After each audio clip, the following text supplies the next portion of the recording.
Boa tarde, doutor Quirino. Estou muito agradecida do senhor ter aceitado parte do projeto Memórias da Minha Cidade, que tem como objetivo ouvir relatos para compreendermos como se deu o desenvolvimento de Floresta, sua cultura e seu povo. O projeto Memórias de Minha Cidade aconteceu naturalmente e visa principalmente preservar a história da nossa gente florestana. Gostaria que o senhor se apresentasse. Primeiramente, Fátima Rocha, eu gostaria de agradecer a você porque eu acho que é muito importante a preservação de certas memórias de floresta, ou da memória viva de floresta. A professora Cili Cornélio, e quando em vez, na sua bondade, me disse que eu sou a memória viva de floresta, porque realmente eu já estou com quase 80 anos de idade e tenho uma memória privilegiada, graças a Deus. Bem, eu começo essa nossa entrevista dizendo quem eu sou.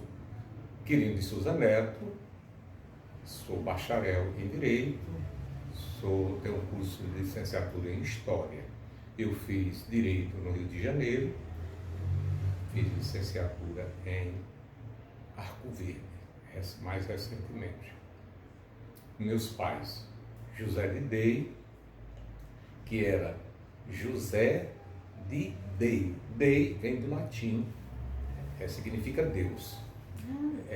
Eram vários irmãos e eu abro aqui um parêntese para dizer a você o seguinte: quando se escreve a história de uma cidade, de um povo, de um modo geral, a história se prende às personalidades políticas, coronéis, ricaços, fazendeiros, que fizeram naturalmente a história da cidade, mas, ou que fizeram, ou foram parte da história da cidade, mas se esquecem, geralmente, do povo. É o povo que, no meu entender, no seu dia a dia, no seu labor, que realmente escreve a história da sua cidade. Verdade. Então, Dei, você sabe que em Floresta, em 1911, foi criado o bispado, foi instalado o bispado, teve o primeiro bispo. Então, Floresta já era uma cidade importante, porque foi escolhida por Dom Luís de Brito, que era arcebispo de Recife e Olinda, para sediar o primeiro bispado fora do litoral, no Nordeste, talvez do Brasil. Floresta sediou o primeiro bispado. E aí veio o primeiro bispo, Dom Augusto Álvaro da Silva, e tem uma coisa interessantíssima, que as pessoas não se atinam. Então, em Floresta não havia luz elétrica. Só houve luz elétrica em 1925. Foi que houve uma instalação de luz elétrica graças à dedicação de 3 empreendedores, Joaquim de Alencar Jardim, Fausto Gomes de Sá e seu Tom Boiadeiro. Eram todos 3 famílias mais importantes da cidade. Eles então colocaram a luz a motor. Era um motor a diesel que funcionava na hoje Rua Pereira Maciel, em frente ao açougue. Ainda não existia o açougue. O açougue veio depois, mas chamavam Rua do Açougue. Ali foi instalado um motor que iluminava a cidade. Isso só em 1925. E antes de 1925, como era iluminada a cidade? Os historiadores esquecem. Sabe por quê? Sim. Porque as pessoas que iluminavam a cidade, que eram responsáveis pela iluminação da cidade, eram pessoas do povo. Não eram das famílias mais importantes. Não tinha sobrenome importante. Quem era o iluminador da cidade chamava-se Cassiano. Cassiano, inclusive, ele entra na história, no livro do Dr. Álvaro Ferraz, cita Cassiano, porque quando ele cita, en passant, quando ele fala sobre arborização de floresta, ele diz o seguinte, que haviam 4 tamarindos que serviram, que forneceram sementes para arborizar a cidade, para fazer cimenteiras. Fazer a sementeira para iluminar a cidade. Um ficava na frente da casa de Cassiano, outro ficava... Onde era a casa de Cassiano? A casa de Cassiano é na Rua de Baixo, hoje na Praça Antônio Ferraz Boiadeiro, é ali onde... Tem o Beco do Pajeú, sim. Tem a casa de Dadá, tem a outra casa que foi de sua tia, Dona Dorinha, sim, que morou ali, que antigamente era do seu João Josa, de seu João Josa, que era o pai de Zé Leal, o marido de tia Dorinha. Sim. E depois é a casa de Cassiano. Então Cassiano tinha vários filhos. Entre os filhos tinha o Dei, que era corcunda. Então Cassiano, ele tinha esse tamarindo e era de uma família de boêmios, todos tocavam violão muito bem, todo mundo cantava. Então lá na casa dele era ponto de encontro de boêmios. E desse tamarindo, vivo ainda hoje. Então ele foi chamado, ele era funileiro, então ele fazia os lampiões que iluminavam a cidade. Ele fabricava os lampiões de folha de Flandre. Hoje ninguém ouve nem falar em Flandre. Flandre é uma cidade na França, de onde vinham essas folhas de Flandre. Folha é ferro, né? Ou zinco. Ele fazia os lampiões e ele fazia, esses lampiões eram com carbureto. Então a cidade era iluminada a carbureto. Nossa. Então o bispo celebrava à luz de carbureto. Os bailes aconteciam à luz de carbureto. Então quem era que fabricava? Era Cassiano. E ele teve vários filhos, entre eles um grande violonista, um dos maiores violonistas de Floresta, que as pessoas não falam, foi Alípio Cassiano. E da escola dele veio Júlio Pirata, esse daí falam, porque é mais recente, dos Caús. Quer dizer, não era Caú, ele casou-se com uma Caú, então sim, esse pessoal era dos piratas, ele era pirata, chamava pirata, dos piratas. Era tio da mãe de Zezinho Caú, tio de Conceição Caú, da grande artista, tio, sabe? E aí, Cassiano era que iluminava a cidade e tinha um filho que chamava Dei, que era corcunda, ele tinha um problema de coluna. Então, Dei herdou a missão de iluminar a cidade. E meu pai, José, por isso, José de Dei, era sobrinho. O nome do meu avô, o pai de papai, era... Agora esquece. Essas coisas assim, né? Mexe. Ele foi para Bahia e então meu pai ficou órfão, só papai e um outro irmão, que Eleutério, meu bisavô, meu avô, que era pai do papai. Eleutério era filho de quem? Filho de Cassiano. Era filho de Cassiano. Cassiano Sim. tinha João Cassiano, é nome de rua hoje, do outro lado do Pajeú. João Cassiano. Que ótimo saber. Tinha Anunciada. Eu me lembro de uma anunciada. Lá na rua de baixo. Eu me lembro. Lembra? Me lembro. Anunciada. É a avó de Dindinha. A avó de Dindinha. Era Anunciada, João Cassiano. Eu acho que ela frequentava a casa da minha avó, Dona Anunciada. Anunciada era. Eu acho que sim. Fazia renda de bichos muito bem e cantava muito bem. Aqui na casa todo mundo cantava e tocava violão. Então, papai passou a ser ajudante de Dei e foi criado pelo tio, por isso José de Dei. E a minha mãe, Olímpia Gomes da Silva, era filha de Quirino Luciano, que era bisneto de Mãe Grande dos Paus Pretos. Chegamos, Lucianos, Cassianos e Mãe Grande. Mãe Grande dos Paus Pretos, o filho mais velho dela, casou-se, teve uma filha fora do casamento, naturalmente, com uma escrava, chamava-se Joaquina.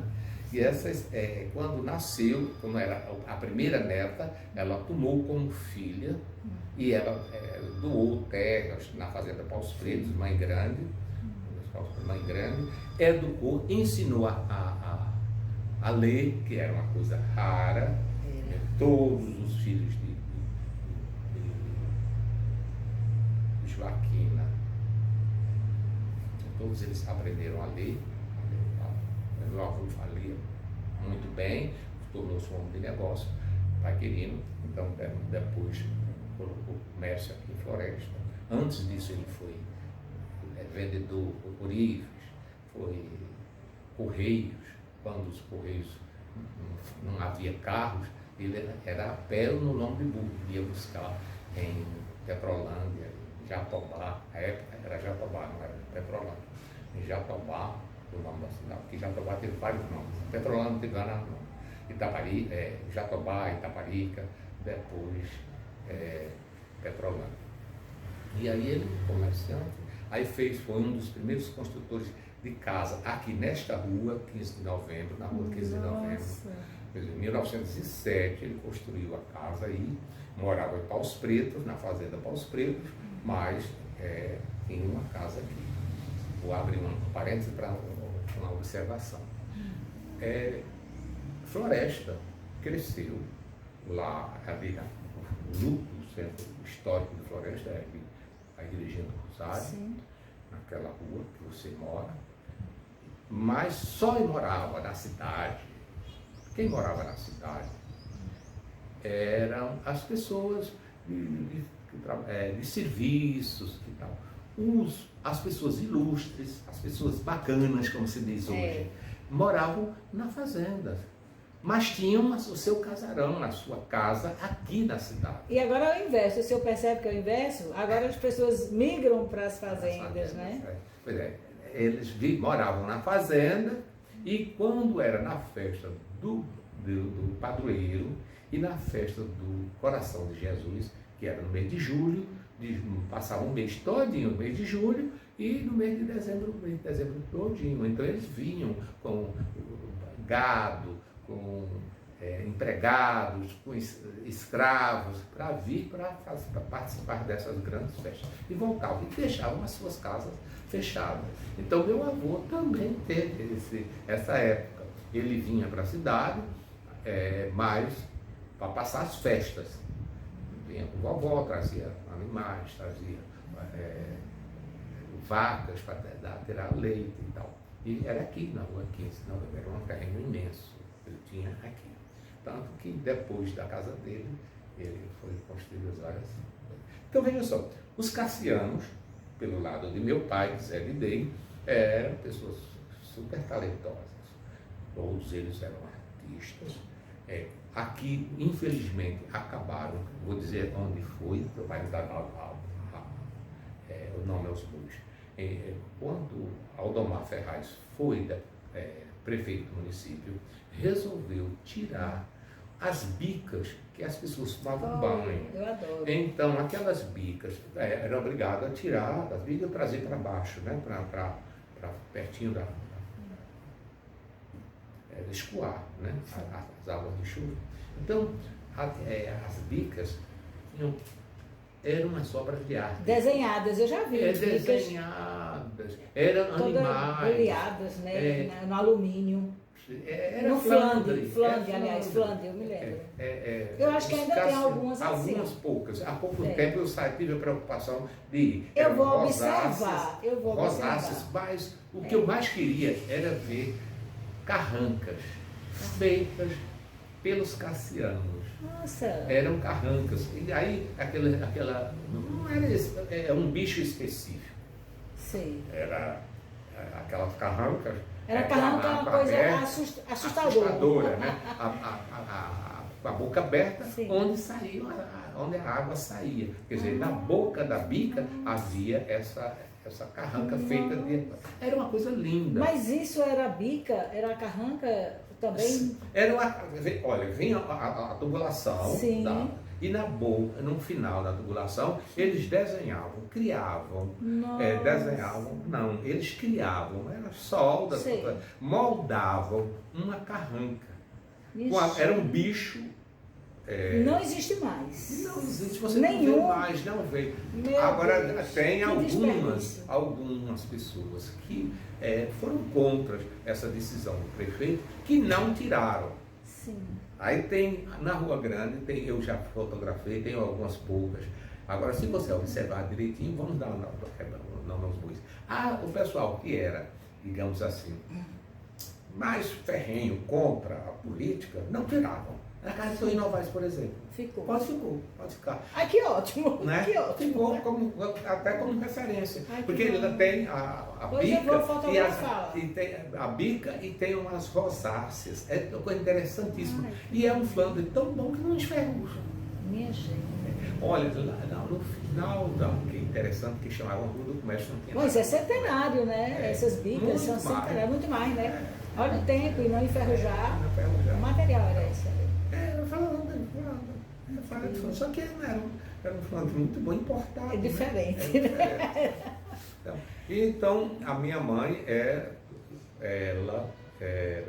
meu avô casou-se com uma Gomes de Sá. Ele, mulato, e a minha avó era Gomes de Sá. Era dos Gomes da Cachoeira, dos Gomes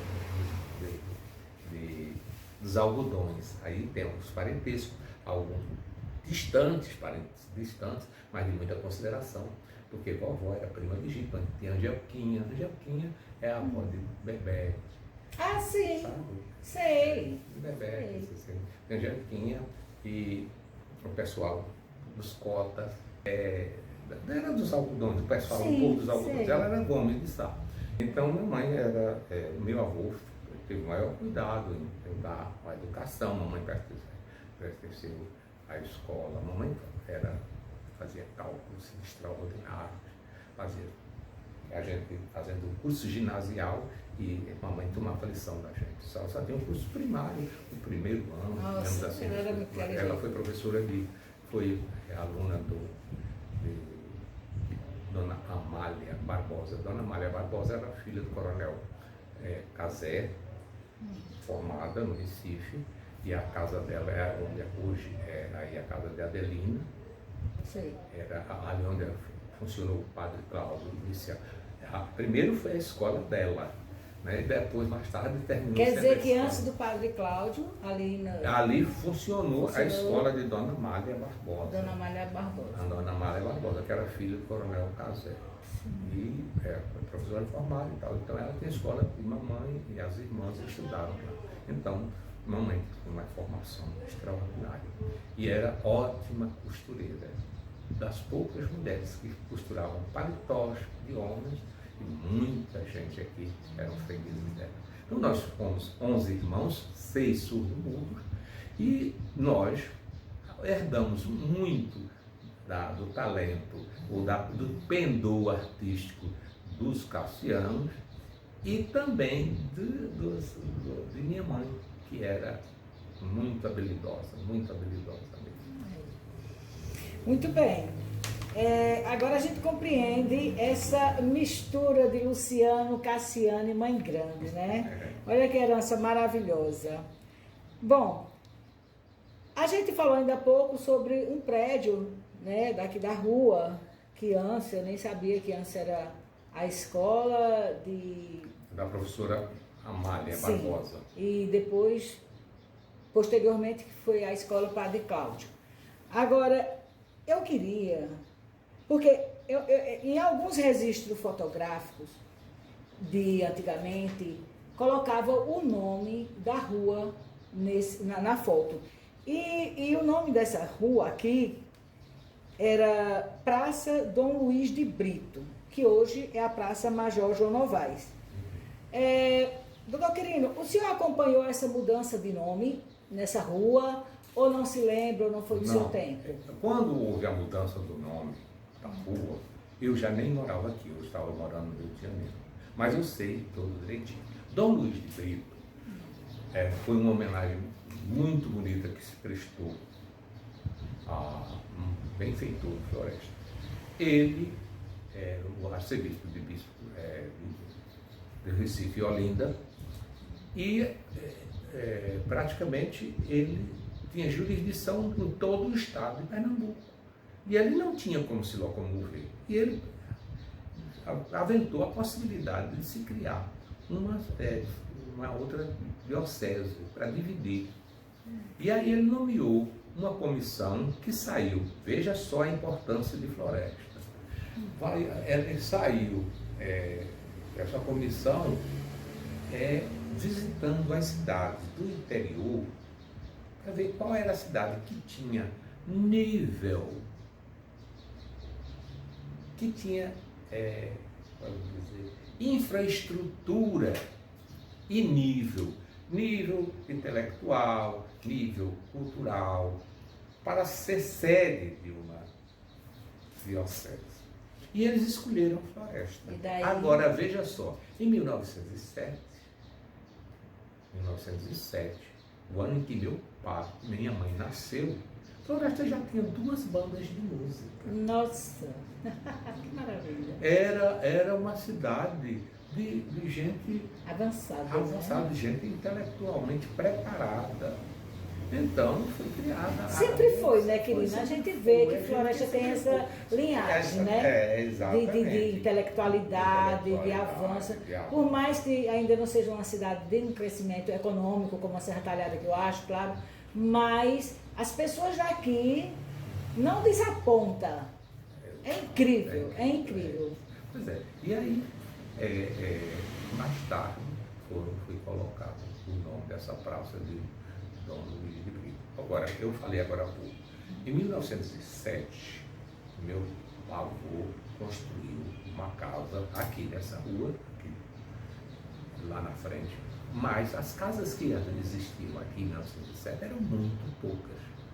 Então tinha a casa, essa esquina aqui, onde era o Padre Cláudio, que era a escola da Maria Amália Barbosa, Dona Amália Barbosa. Depois tinha umas 3 ou 4 casas. Você pode olhar, se tiver alguém com um olhar atento, vai ver a arquitetura. É igual, né? É igual, né? o desenho, As fachadas é mais ou menos igual. Até a casa que era de Vianney, a casa que Vianney morou.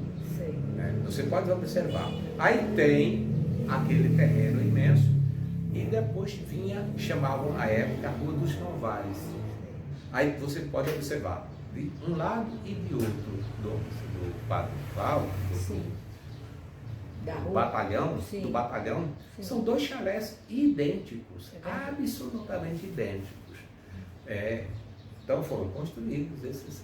Depois as casas do seu Manuel Novaes, não Manuel Novaes, o deputado, era o irmão do Major João Novaes, que era aquela casa que foi depois, porque antes foi se não me engano, não digo com certeza, mas parece que foi do Coronel Antônio da Vila.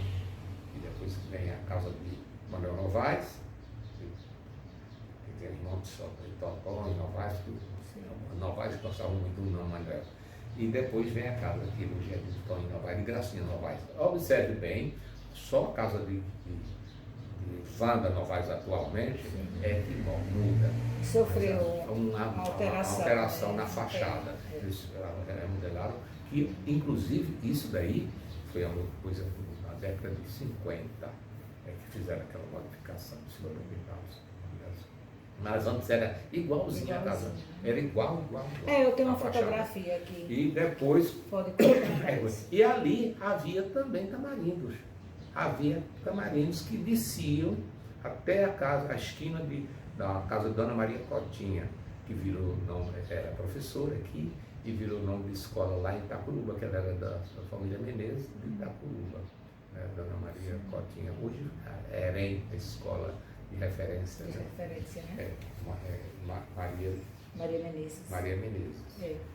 Ela foi diretora também do Júlio de Melo. Aí, só voltando, então veja só, o Júlio de Melo, a construção dele terminou em 1929. Aquela casa da esquina ali, onde era o Museu Bar, pode ver lá em cima. É 1919. Lindo, é de seu Ciato, né? Era de seu Ciato. Mas ainda são os herdeiros, não? Ela foi construída, não sei por quem, mas ela foi construída para abrigar lojas, na época chamavam as lojas paulistas. O interessante é que as lojas paulistas em Pernambuco era chamada lojas paulistas, mas fora de Pernambuco eram lojas pernambucanas. Que graça, né?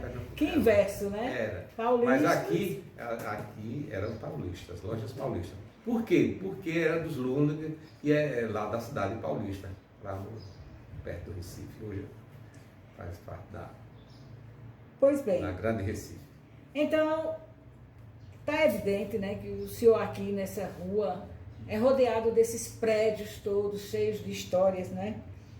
A gente tem o Grêmio 3 de Julho, tem o Batalhão, tem a residência, como já falamos, de Dr. Aldemir, de seu Ciato, não é isso?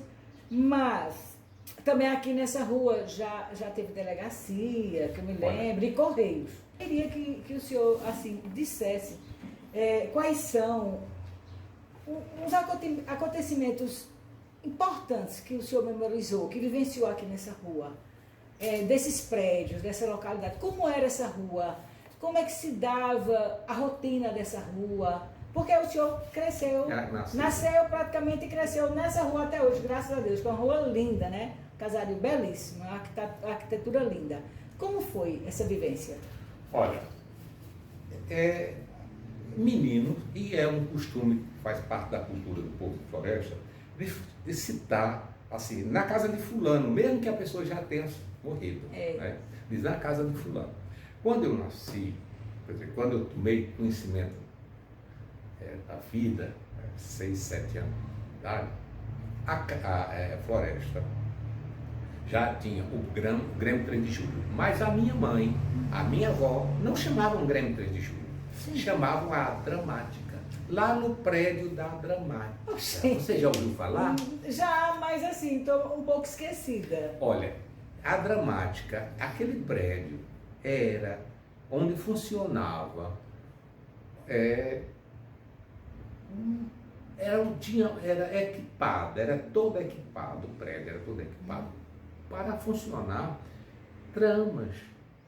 Eu já ouvi falar de lá Teatro. ter momentos de poesia. Os saraus, essas coisas. Mas o palco tinha vários. Depois eu vi isso em Cidade Grande. Tinham vários cenários que eram pregados no teto. Nossa! Aí, dependendo se era cena de rua, aí baixava. Então era um teatro, né? Era um teatro Era um mesmo. teatro, Era um teatro. Era, coisa e linda. embaixo tinha o ponto, tinha um local onde uma pessoa ficava sentada, lá embaixo, sentada, tinha assim, eu alcancei isso, e a pessoa que era o ponto, era se algum ator, alguma atriz esquecesse a sua fala, a pessoa que estava ali dentro sabia, ia acompanhando, aí soprava, aí a pessoa retomava. Então, isso era a dramática. O outro não prédio, sabia não disso, sabia. não O outro sabia. prédio que é ali da esquina, que é aquele prédio, aí, olha as coisas como. Mas vai, tem que ser dito, né? Sim. Eu fiz questão para dizer, porque tem umas coisas que o pessoal esquece. É importante. Olha, ali foi construído pelo governo do Estado para ser posto de puericultura. Se rasparem as tintas que foram dadas, vão encontrar lá escrito na fachada, posto de puericultura. Então, isso foi... O senhor está falando da esquina ali do Grêmio? Sim, Sim. ali, posto de puericultura. E ali no posto de puericultura funcionou. Quem era o médico, que era o chefe, era o doutor Anselmo Ferraz. E ele ficou até 1950, na década de 50, não sei exatamente, 54, 50, não, foi 50 e poucos, ele ficou aqui em Floresta, porque existia 2 partidos médicos, você já ouviu falar? Já. Eu acho que a Dália comentou sobre 2 partidos médicos. Era um partido médico dos Ferraz, da família Ferraz, e um partido médico da família Novaes. Não, acho que foi Zirinho, o professor Osíris que comentou sobre isso. Então, o partido médico dos Ferraz era o quê? Era o que hoje tem plano de saúde. Para que o médico morasse na cidade e pudesse realmente assistir as pessoas, era preciso que ele tivesse o suporte. Não eram empregados do Estado, nem eram empregados do município. Eles tinham seus consultórios particulares e as pessoas que faziam parte do partido médico, davam uma contribuição mensal para que o médico visitasse, se tivesse doente, a consulta era mais barata, era muito uma iniciativa maravilhosa. Era Dr. Serrano, foi uma pessoa extraordinária para a cultura de Floresta, Dr. Serrano. Ele morava naquela casa que você já morou. Ali, depois do batalhão. Sei, que tia Deca morava lá também. E seu avô também morou lá, seu José Quinca. Seu José Quinca também morou ali. Eu conheci muito sua avó, já doente, sem poder andar, forte, sem andar. Bisavó, no caso. Bisavó. Maria Luísa. Dona Maria Luísa, eu conheci muito.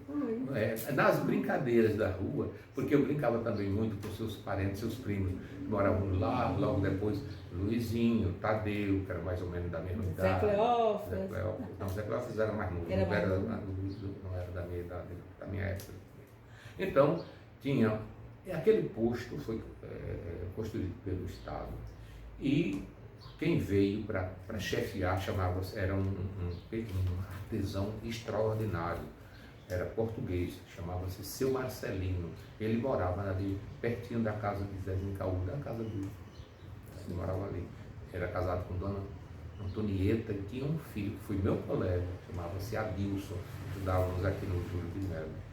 Eles foram embora depois de muitos anos. Terminou a construção e eles, seu Marcelino, era um pedreiro, um mestre de obras excelente, um grande artesão, ficou durante muito tempo, depois foi embora, e como não tinha parente nenhum aqui, a gente perdeu o contato. Né? Agora, aqui não existia calçamento, o calçamento daqui foi do governo de Afonso Augusto, coisa recente, década de 80. Então era o paraíso. Aqui a gente podia, era livre, era bem iluminada. Quando veio, havia uma rede no meio, tinha a rede de iluminação de um lado, do outro, da rua, e no meio. Porque era bem larga. Era muito larga a rua, muito larga, então tinha iluminação. Aqui, num caso que marcou muito todos nós daqui dessa rua, tem a Casa Viva a Deus, que é uma casa linda, você não sabe. Mas quando você passar ali na frente, você olha. Era uma casa tão grande que virou 3 casas. Perto do posto, né? É linda. Aquela casa, sim. Eu trabalhava na prefeitura, veio uma comissão para fazer um estudo de tombamento. Sim. Foi uma das casas que eles fizeram questão de catalogar para ser tombada pelo Estado. Felizmente, não mexeram ainda na fachada. Já fizeram uma desgraceira terrível, mas na fachada não mexeram. Graças a Deus. Graças a Deus. Mas ela virou 3 casas.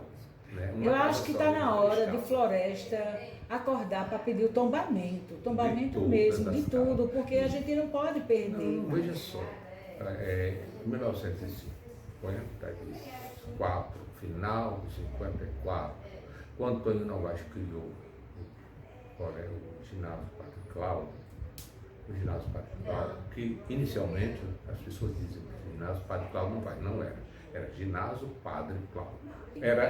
Nós tínhamos a mesa e tinha escrito GPC, só GPC, não era GPCN. GPCN foi depois, inicialmente era GPC. E aí ele havia criado a Associação Rural, que terminou no sindicato, foi transformado no Sindicato de Trabalhadores Rurais de Floresta, é um dado também que é preciso que fique registrado. E essa associação rural funcionava numa casa muito grande, uma casa muito boa na Rua Grande, ali na Rua da Catedral. E o primeiro ano ela funcionou ali, o ginásio Padre Cláudio funcionou ali, porque havia salas grandes. Pois bem, essa casa, infelizmente, era uma casa bonita, com portas e janelas de arco batido, foi reformada. Reformada não, destruída. Destruída. É a casa que hoje foi Nozinho Jardim, que comprou e fez uma reforma, mexeu na estrutura toda. Aquela casa da esquina ali, perto de Roberto, do Ponto Chique, né? Não. Não? Qual é? A casa de Nozinho Jardim, que hoje, sabe o que está funcionando lá? Hoje funciona o PET, CRAS, Família, Bolsa Família. Bolsa Família. É do lado da casa da Dona Rosarinho, então? Aquela casa que vem, você vê as casas, aí chega ali, aí destoa completamente, botaram uma grade de ferro. Horrível. E aí, infelizmente, então, agora eu preciso que essa nova geração tem um sentido mais preservacionista. Faça esse apelo. Não tem um sentido mais preservacionista. Não deve mexer na fachada. Compre e transforme dentro de casa. Sim. Então, a parte interna. Mais preserve a fachada. Mesmo porque eu faço também essa louvação, porque meu pai, a grande maioria dessas casas que você vê, esses arabescos lindos, foram obras de Zé Lidei. Nossa. Era um grande artesão. Tem uma chaminé na fazenda. Eu não digo com certeza a chaminé lá da fazenda Santa Paula. Eu digo com certeza a chaminé da fazenda Rancharia. Hoje é fácil, porque os tijolos já vêm tudo certinhos para a chaminé subir naquele sentido. Mas quando o papai construiu, não tinha esse sentido, não Na arte mesmo. Era na arte mesmo. Criatividade. Era o tijolo que era comum, natural, normal. E ela até hoje ainda está lá. Era porque houve a fase em floresta da economia, que era a exploração do caruá. Então tinha as usinas, as grandes usinas de caruá, e precisava ter uma chaminé. Então essa chaminé, eu tenho certeza que o papai trabalhou lá na Santa Paula. Que lá tem a mas eu questão não das sei, usinas de Caruá. Tem aquela vilarejo. Tem a vilazinha. E aqui a gente tinha de ser o Tiburtino, ali atrás do Pajeú, na bomba, por ali, que eu criança, eu ouvia as máquinas trabalhando. As máquinas trabalhando. Mas antes era aqui, as casas que hoje pertencem toda a Jônia, ali onde está Nico, para cá, até Zé Tito, era o motor que fornecia energia para a cidade e fornecia energia para montar, gerar as máquinas de Caruá. É muita história bonita que Floresta tem, viu? Bom, mas também aqui nessa rua eu me lembro de já vim colocar carta no correio, né? Sim. Aqui teve dois lugares aqui no correio, né? O açougue, que foi construído, eu não sei dizer qual foi o governo, lá na virada ali para a Avenida Maciel, ele vinha até aqui, essa rua, ao lado do Grêmio 3 de Julho. Sim. Tinha uma saída para aqui, ou uma entrada, tinha uma outra entrada para o açougue aqui, logo depois do posto. E ali, não sei qual foi o governo, foi papai que construiu. O governo municipal resolveu construir um prédio nos fundos do açougue para que ali funcionasse o IBGE. E tinham as letras, pela primeira vez eu vi letras assim, diferentes, eram modernas, muito modernas. Na fachada, tinha a marquise, em cima da marquise tinha o IBGE. Acontece que as coisas de política de Floresta, quem era o chefe do IBGE de Floresta era Adelmo. E ele não se afinava, Adelmo Menezes. Ele não se afinava com o prefeito e nunca mudou o IBGE para essa sede. E ficou durante muito tempo fechado.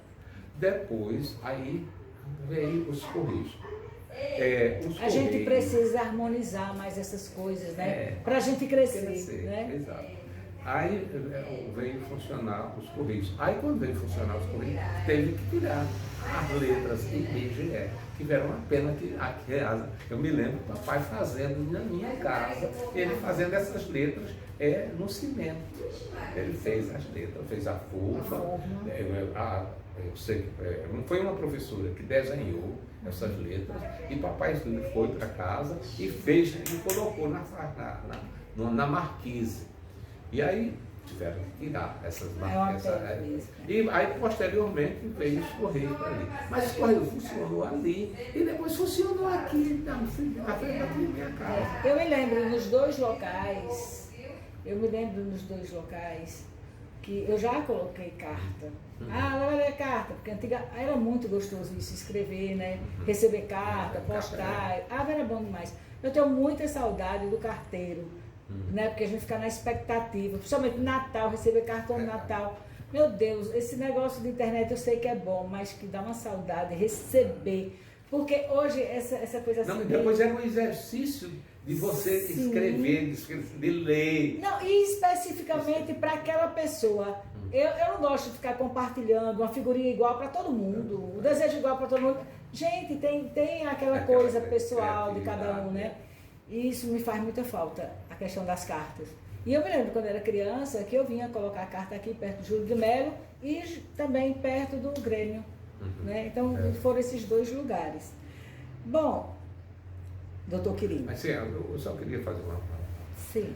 Os Correios, se você for a Serra Talhada, a Belém de São Francisco, você vai encontrar prédio dos Correios, que até hoje Floresta nunca teve um prédio próprio dos Correios. Os Correios funcionavam Meu avô trabalhou nos Correios. Sorry. Zequinha, cara.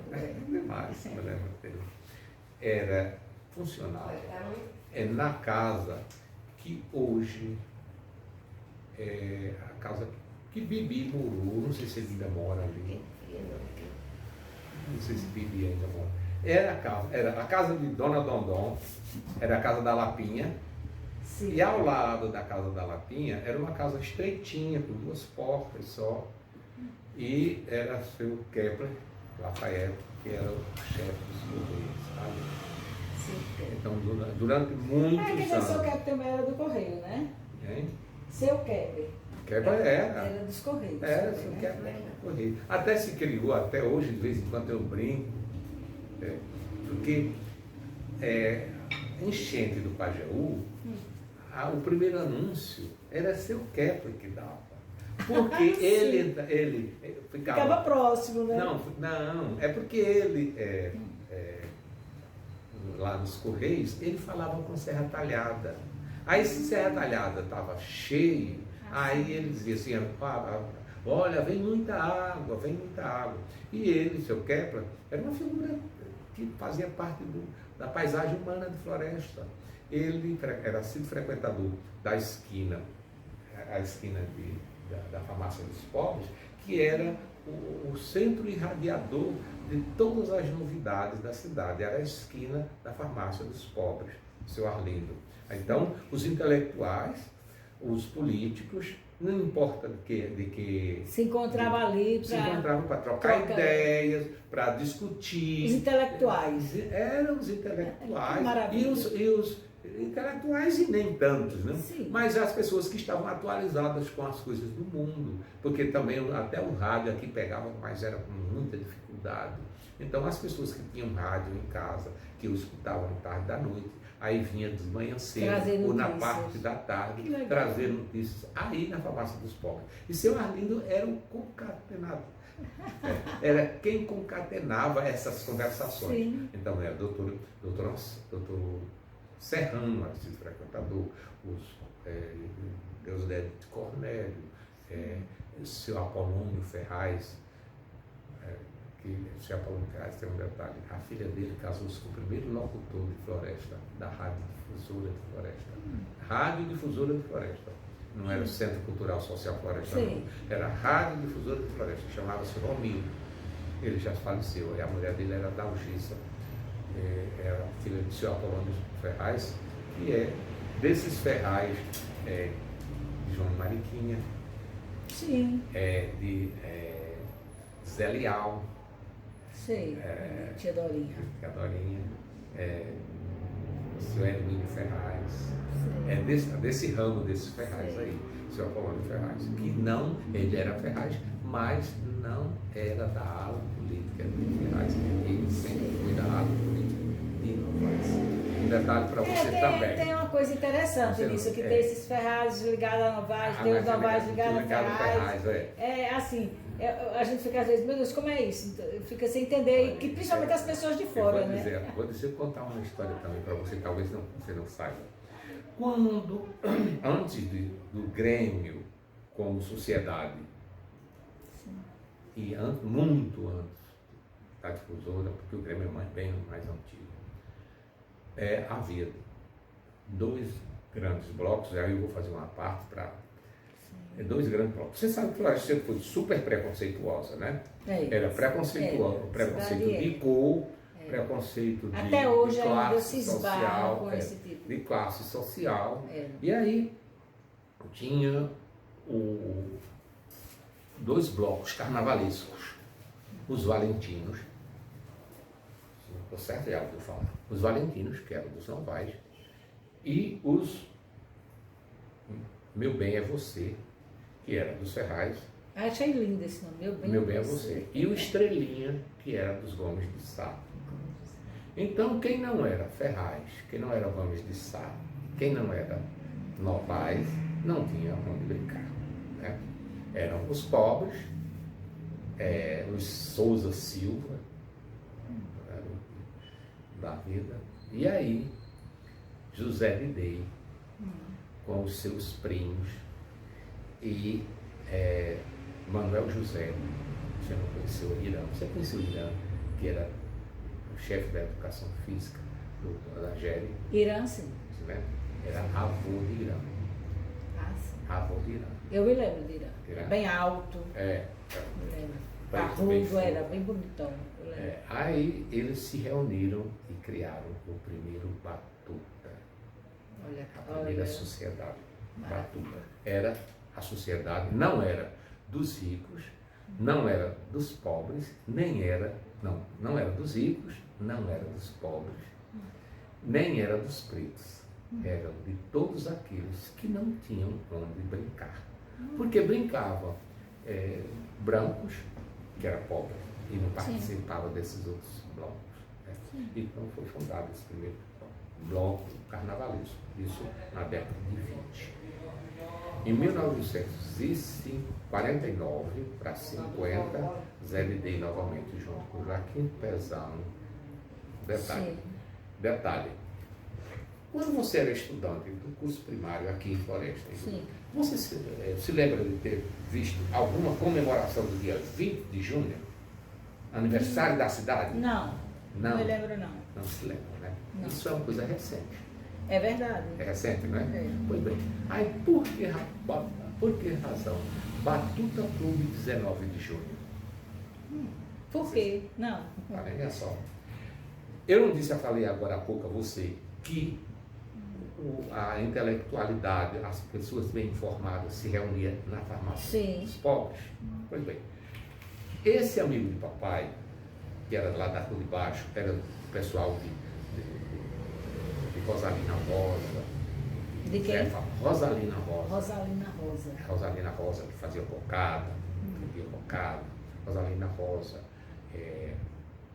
Zefa Rosa, cuja mãe dessas duas, olha só a história como é, foi quem aguou com lata d'água na cabeça todos os tamarins lá na rua. Nossa, olha só. Eita, essa é uma memória profunda. Aí acontece que ela, papai, juntos com ele, e aí eles juntos fundaram o bloco. Batutas. Não era batuta, não, era batutas.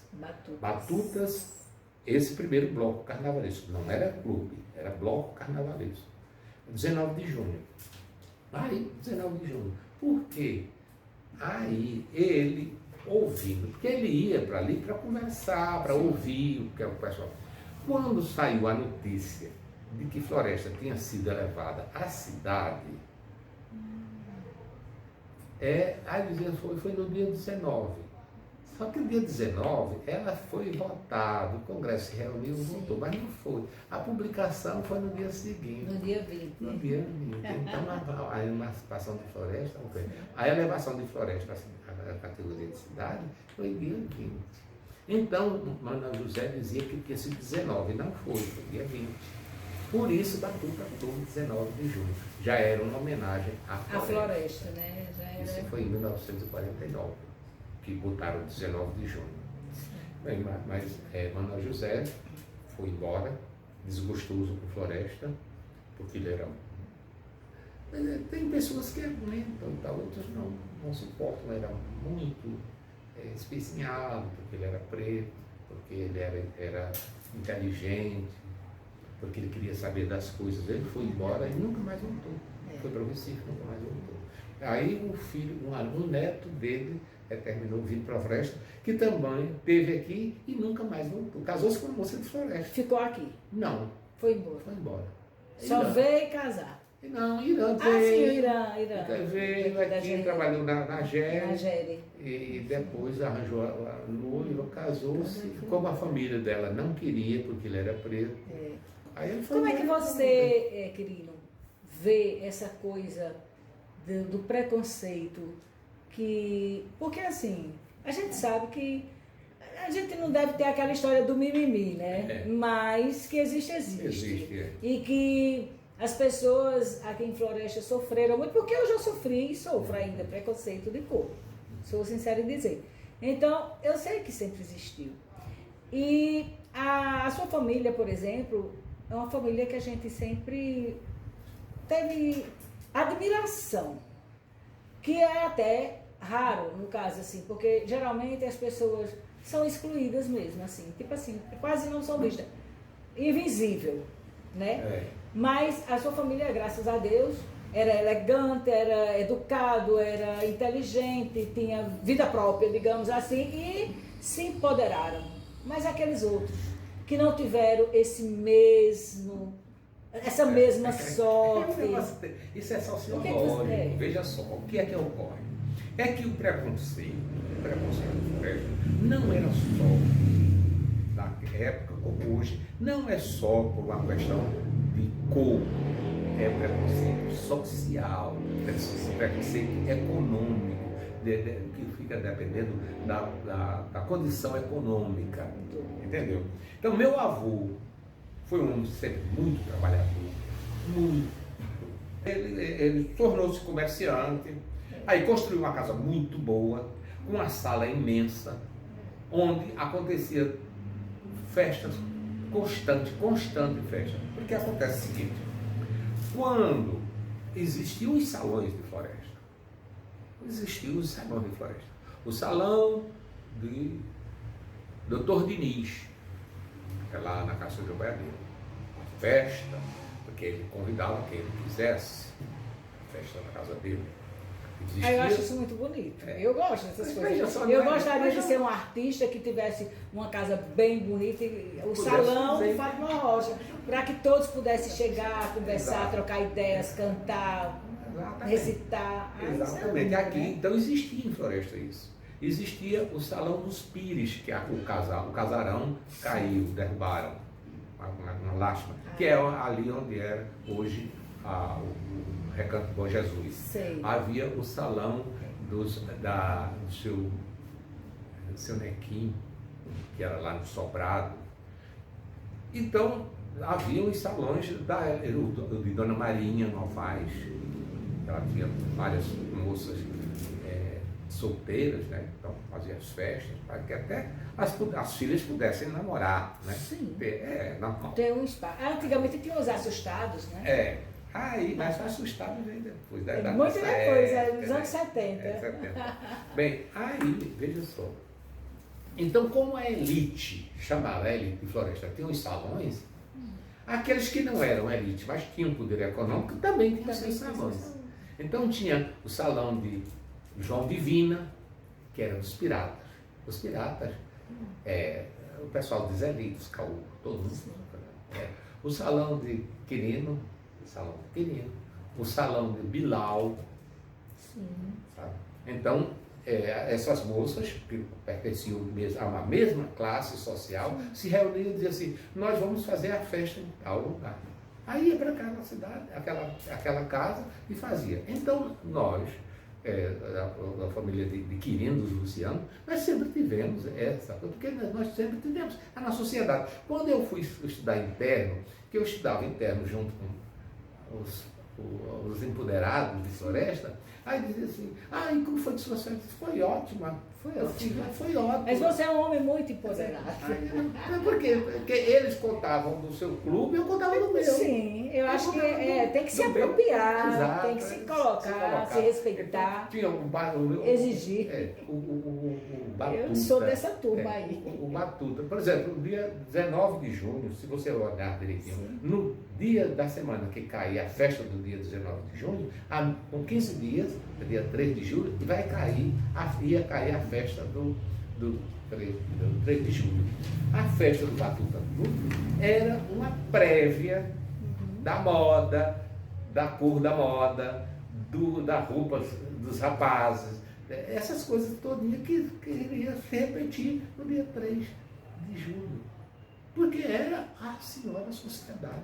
Não dançava ninguém que não fosse convidado de Zé Lidei, de Zé Ino, de Joaquim Pezão, de Seu Amaro, de Joaquim Ferreira. Não dançava. Podia ser rico, lindo, O que maravilhoso. fosse. O que fosse, não dançava. Você foi apresentado? Não, então faz um favor de retirar-se. Tá certo. Entendeu? Floresta realmente é uma terra rica de cultura, de tradição, né? Tem muita tradição mesmo. Bom, dando sequência à cultura e tradições, qual sua ligação com a confraria? Olha, a confraria do Rosário, ela é posterior, é bem posterior à devoção ao Bom Jesus dos Aflitos. Quando os fazendeiros que moravam fora de Floresta, que vinham passar a festa do Bom Jesus em Floresta, traziam os seus escravos. Quando terminou a escravatura, quando foram libertados os escravos, aqueles escravos continuaram, né, morando naquelas fazendas como servos, vamos mudar, dizer assim, moradores, vamos chamar aqui até hoje, eram moradores da fazenda. Então eles vinham e traziam esses serviçais. E aí, como existia um preconceito tão grande até na igreja, Sim. como era que esse pessoal ficava aqui? Então criaram a confraria do Rosário. Então, na confraria do Rosário, e criaram a devoção à Nossa Senhora do Rosário. Então, no dia 24, os negros participando ou não da novena, porque geralmente não participavam, porque ele era negro, não podia entrar no templo junto com os brancos, ou se entrasse ficavam Do lado de fora. a partes. Então, eles pegavam e colocavam hasteavam uma bandeira lá na frente, como até hoje está fazendo isso, né? Dia 24. E criou-se a lenda. E quem carrega o pau da bandeira vê a festa do ano seguinte, né? Então todo mundo fazia questão, né, de ver. Então, a festa do Rei do Congo. Então, a minha ligação era que os negros dos paus pretos, chamavam negros dos paus pretos, eram os fundadores, foram os fundadores da confraria. Né? Os negros do Joá, os negros da melancia, daqui no Novaes. Melancia? Melancia. Tem a melancia e tem outra que eu esqueci o nome. Acho que é o nome. Então, esses negros, até hoje, quer dizer, eu não faço muita questão, não. Eu participo todo ano, mas não sou chamado de confrade. Eu não sou chamado de confrade, não. Mas eu né? Pela tradição que eu raiz, sou. Né? Sou. E faço questão de ir todo, tanto aqui em Floresta, eu vou para a igreja. E teve um período que eu até usei da palavra, que eu, participando da missa do dia 31, que vai na igreja do Rosário, e quem estava celebrando era um padre que também sofreu muito preconceito, foi embora daqui, não lembro mais o nome dele.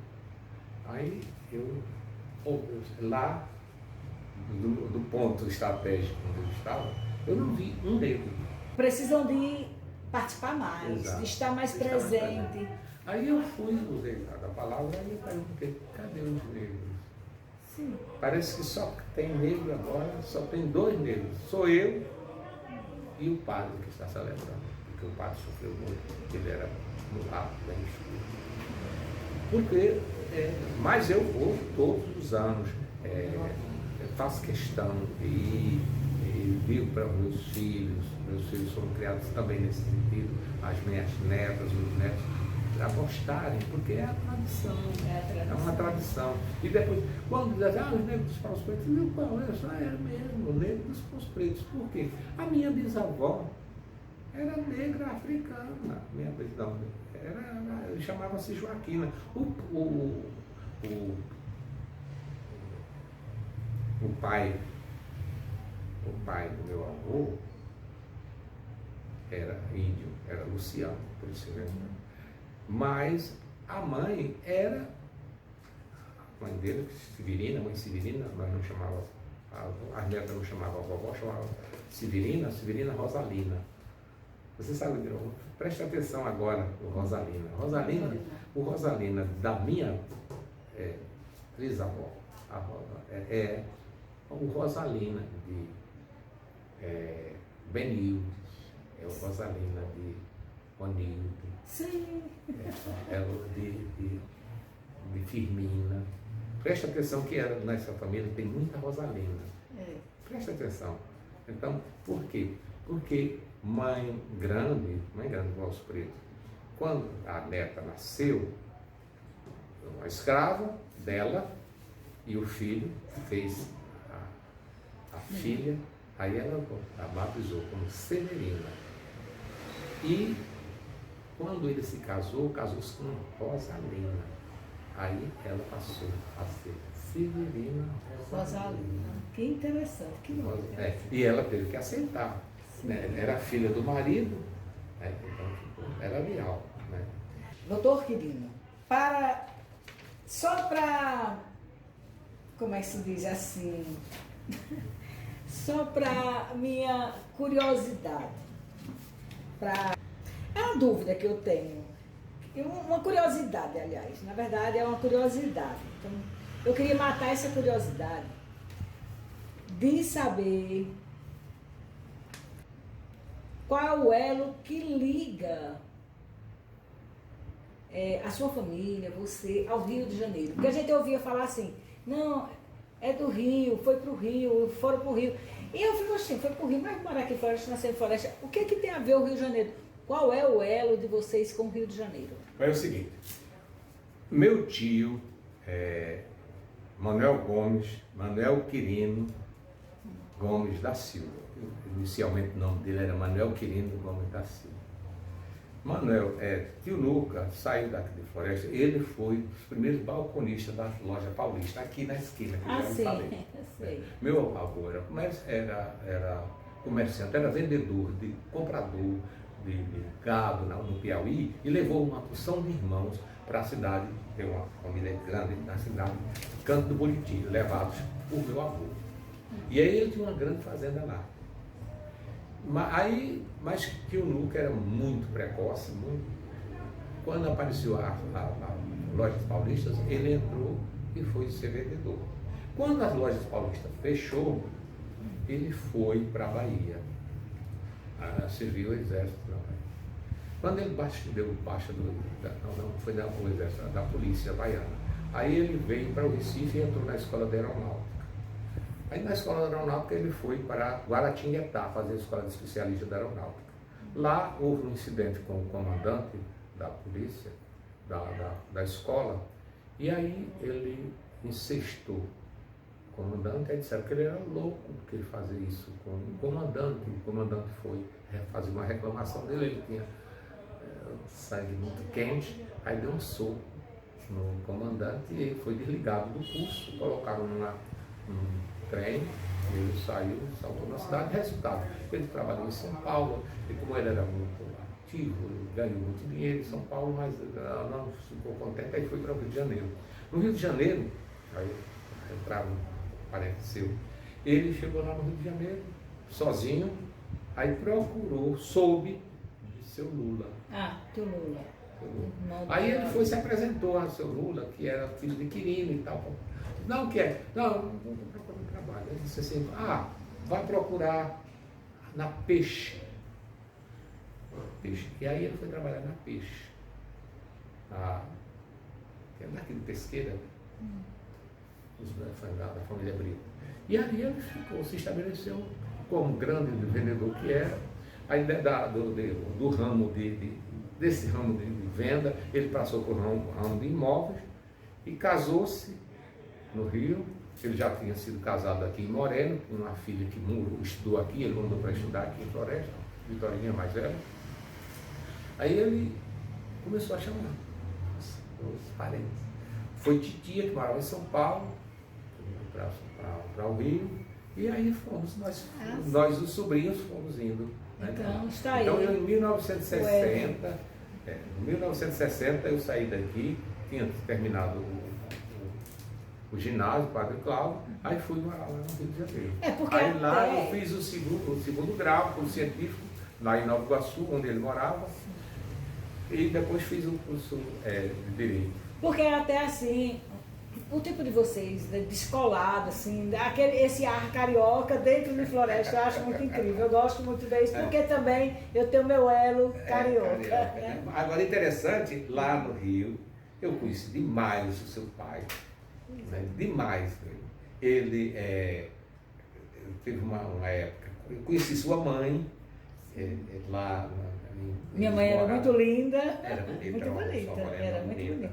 Tanto Ediane dizia, nem você nem sua irmã chegam perto da sua mãe, que sua mãe era linda, era muito bonita, a mulata muito bonita. Aí o Juquinha ficou numa situação difícil, aí foi morar numa casa de tio Luca, lá em Austin. Conheço. Foi lá em Austin que aconteceu a separação de seu pai. Meu pai com minha mãe. Bom, doutor Quirino, para fechar essa nossa conversa tão maravilhosa, tão cheia de riquezas de memória florestana, eu gostaria que o senhor deixasse uma mensagem para todos os florestanos e todos aqueles que são de fora e abraçaram Floresta como sua casa. Eu gostaria assim, a gente está num momento muito atípico, né, com essa pandemia, a gente está marcando um século, né, nessa história, a gente precisa de inspirações. Qual é a mensagem que o senhor deixa para nós florestános e também com relação à preservação? O que o senhor tem a nos dizer? Olha, Fátima, eu nasci em Floresta em 1941, 12 de dezembro de 1941, dia de Nossa Senhora de Guadalupe. Eu fui estudar no Recife, depois fui estudar no Rio de Janeiro, e o meu sonho de felicidade era voltar. Quando eu voltei para o Rio de Janeiro, as pessoas podem pensar que eu estava voltando porque a situação estava difícil. Não estava. Eu era funcionário da Petrobras, ganhava acima de 10 salários mínimos, e Dona Gleide, já era minha noiva, foi ao Rio de Janeiro e disse: se você não está gostando do seu trabalho, por que é que você não vai para a floresta? E como diversas vezes eu joguei tudo para o alto, para começar tudo de novo, eu disse: vou. Aí a minha família, tio Nuca, que era o patriarca da família, disse: mas Quirininho, como é que você tem seu emprego aqui garantido, você só sai se você quiser, você vai jogar tudo pro alto. Vou, eu tenho condições de voltar, e é o meu sonho de voltar para a floresta. Então, eu não sou florestana apenas de nascimento. Coração. Eu sou florestano por opção. Porque eu podia ter ficado lá no Rio de Janeiro e nunca mais voltar. Mas eu voltei para ficar. E para dar minha contribuição à floresta. Eu cheguei aqui e fui enfrentar, ser professor, fui advogado, fui ser bombril na administração pública. Não a troco de retribuição, porque não tive. Tudo que eu construí foi com muito suor, com muita garra. Agora, eu sempre tive, como meus irmãos todos, sempre fomos muito trabalhadores e construímos. Então, eu sou florestano por opção, nascimento, mas também por opção.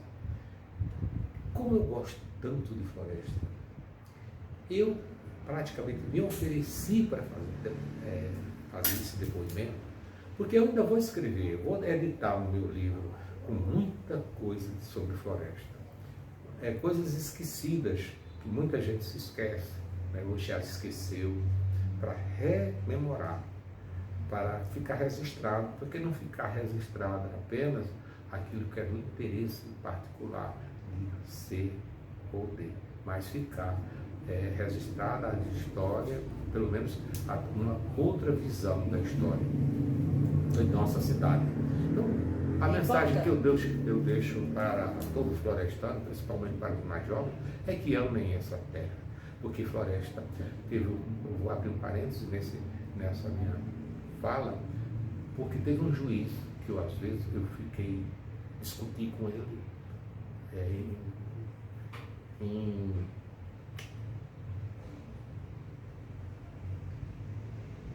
a menina e que como um juiz, eu advogado, ele passou a me hostilizar.